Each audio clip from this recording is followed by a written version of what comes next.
You know, Bill Gates once said, "I'll always choose a lazy person to do a hard job." Why? Because a lazy person is going to find an easy way to do the hard job. And that, my friends, pretty much sums up today's topic, hybrid picking. We're going to take a deep dive into this wonderful technique that is not just incredibly versatile and efficient, it also allows for blazing fast speed with minimum effort. Okay, but what is hybrid picking? Well, hybrid picking means you're not just using your pick as per usual, but you're also incorporating your middle finger and possibly even your ring finger. And this approach allows us to create some super unique patterns that would be very awkward to play with alternate or just economy picking. Like this sequence D minor 7 arpeggio, for example. If it wasn't for hybrid picking, I would probably never play this in my life. But let's start slow. The most important part when learning any new technique is to stay calm and relaxed. We're gonna use our pick just as we've always done. I'm gonna play the D string with my pick.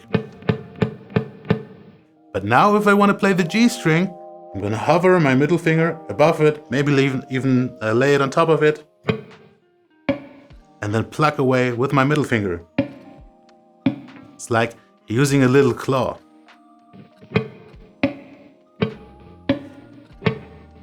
Before I play any notes, I'm just gonna get used to this feeling.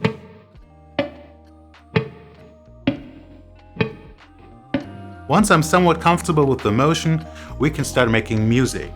I'm gonna use the A minor pentatonic. If you're watching this lesson, you should know the A minor pentatonic. Just as a quick reminder,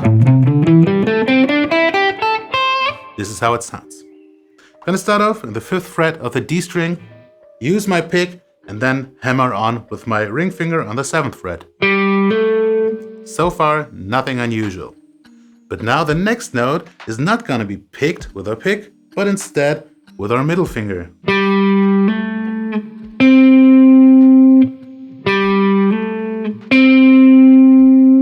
This is a super common repeating pattern lick, but now we're just using our middle finger instead of picking all of it.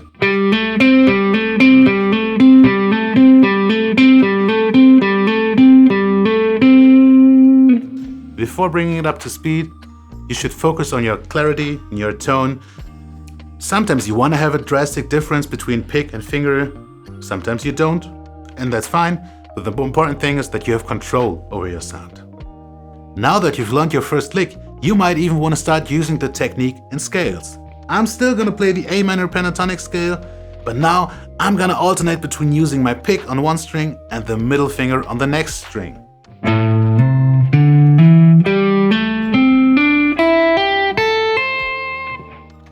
I can only encourage you to focus on consistency and control.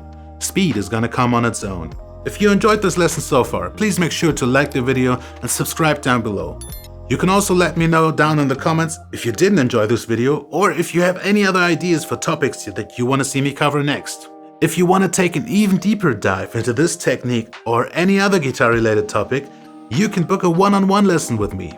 Just contact me on my socials and we can discuss details. Now that we're warmed up, we can take a look at the lick from the beginning. Quick recap.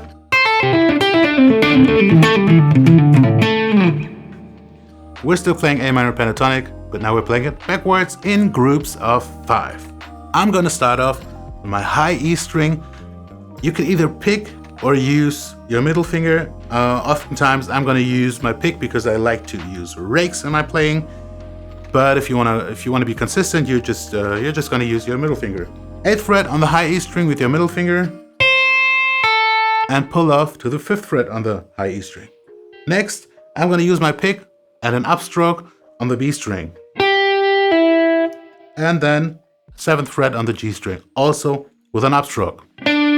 So this lick is basically combining hybrid picking with economy picking.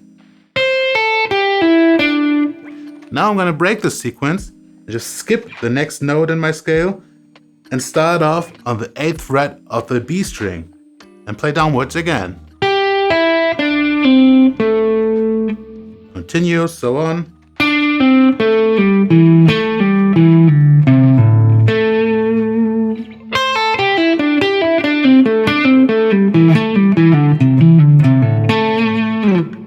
this is a really cool and creative lick that I probably wouldn't play with just alternate or economy picking because it involves string skipping, and string skipping is annoying. I hope you can get a kick out of this lick, and I hope you enjoyed the lesson. My personal tip for you would be to incorporate it into songs and licks that you already know. Just because you learned a new technique doesn't mean you have to learn a new barrage of licks. You can use stuff that you already know, and you're gonna get a different view, you're gonna get a different view angle, and you can spice things up, and maybe you even find some love for licks that you never thought you'd like. Thank you for watching, and see you next time.